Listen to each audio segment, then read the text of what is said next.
मुलायम सिंह यादव के दूसरे बेटे प्रतीक यादव अब इस दुनिया में नहीं हैं।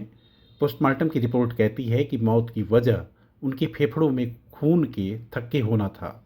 लेकिन यहाँ हम बात करेंगे कि प्रतीक यादव को वह राजनीतिक हक, वह पहचान, वह विरासत क्यों नहीं मिल सकी जो अखिलेश यादव को मिली।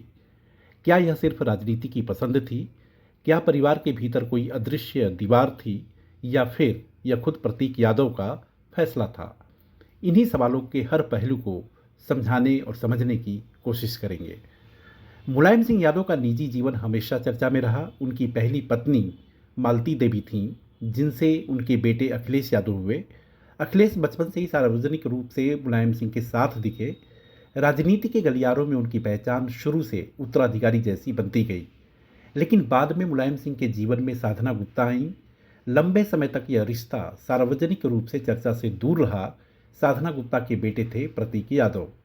यहीं से परिवार की दो धाराएं बनती हुई दिखाई देती हैं। एक तरफ अखिलेश यादव, जो राजनीतिक मंचों पर पिता के साथ थे, पार्टी के कार्यकर्ताओं के बीच थे, यानी कि जनता के बीच थे। दूसरी तरफ प्रतीक यादव, जो लगभग पूरी तरह से राजनीति से दूर रहे, मीडिया से दूरी बनाए रखी और बिजनेस की दुनिया में अपनी अलग पहचान बनाने लगे।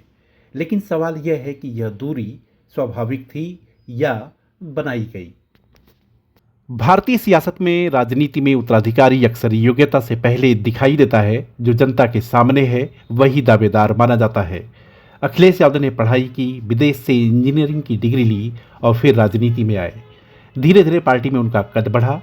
2000 के दशक तक यह साफ हो गया था कि समाजवादी पार्टी की अगली पीढ़ी का चेहरा अखिलेश होंगे। उनकी सभाएं, उनकी छवि, उनका युवा नेतृत्व, सब कुछ एक राजनीतिक प्रोजेक्ट की तरह तैयार किया गया। जब किसी परिवार में उत्तराधिकारी पहले ही तय हो जाए तो दूसरे विकल्पों के लिए जगह अपने आप कम हो जाती है। प्रतीक यादव शायद इसी तयशुदा व्यवस्था के बाहर रह गए। क्या प्रतीक यादव को राजनीति में आने नहीं दिया गया? यह सबसे बड़ा सवाल है।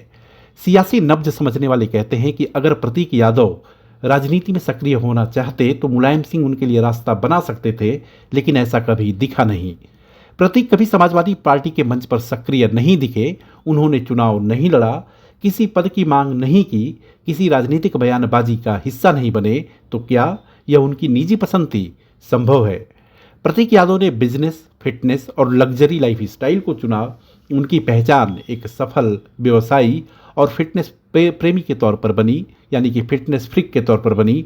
शायद उन्होंने समझ लिया था कि राजनीति में एंट्री का मतलब ये होगा कि तुलना, संघर्ष और पारिवारिक तनाव, और वो इससे दूर रहना चाहते थे। इसके अलावा राजनीति सिर्फ पारिवारिक मंजूरी से नहीं चलती, कार्यकर्ताओं और जनता की स्वीकृति भी जरूरी होती है। अखिलेश यादव जनता के बीच लोकप्रिय हैं। उनकी छवि आधुनिक, पढ़े लिखे और युवा नेता की है। प्रतीक यादव के पास वो राजनीति की जमीन कभी बनी ही नहीं। जब जनता आपको नेता के रूप में जानती ही नहीं तो राजनीतिक विरासत अपने आप नहीं मिलती। विरासत सिर्फ खून से नहीं, पहचान से भी मिलती है। क्या प्रतीक यादव ने कभी शिकायत की? दिलचस्प बात यह है कि प्रतीक यादव ने कभी सार्वजनिक रूप से कोई शिकायत नहीं की थी। न उन्होंने अपने उत्तराधिकार की या अधिकार की बात उठाई, न कभी यह कहा कि उन्हें नज़रअंदाज किया गया। लेकिन उनकी चुप्पी बहुत कुछ कहती थी। शायद उन्होंने स्वीकार कर लिया था कि उनकी दुनिया अलग है, या शायद वे जानते थे कि राजनीति में जगह मांग कर नहीं, लड़कर लेनी पड़ती है, और वो उस लड़ाई को लड़ना नहीं चाहते थे। प्रतीक यादव ने निजी सफलता, व्यक्तिगत आज़ादी और सार्वजनिक विवादों से दूरी का रास्ता चुना। एक को राजनीतिक विरासत मिली, दूसरे को व्यक्तिगत जीवन की आज़ादी। कभी कभी जो बाहर से हक न मिलना दिखता है वह भीतर से चयन हो सकता है। मुलायम सिंह यादव के दूसरे बेटे प्रतीक यादव को अखिलेश यादव जैसा राजनीतिक हक क्यों नहीं मिला, इसका कोई एक जवाब नहीं है। यह परिवार की संरचना का सवाल है, यानी कि सिस्टम का सवाल है। यह राजनीतिक रणनीति का सवाल है। यह व्यक्तिगत पसंद का सवाल है, और यह समय की दिशा का भी सवाल है। अखिलेश यादव राजनीति के लिए तैयार किए गए थे, और प्रतीक यादव शायद कभी भी उस रास्ते पर चले ही नहीं।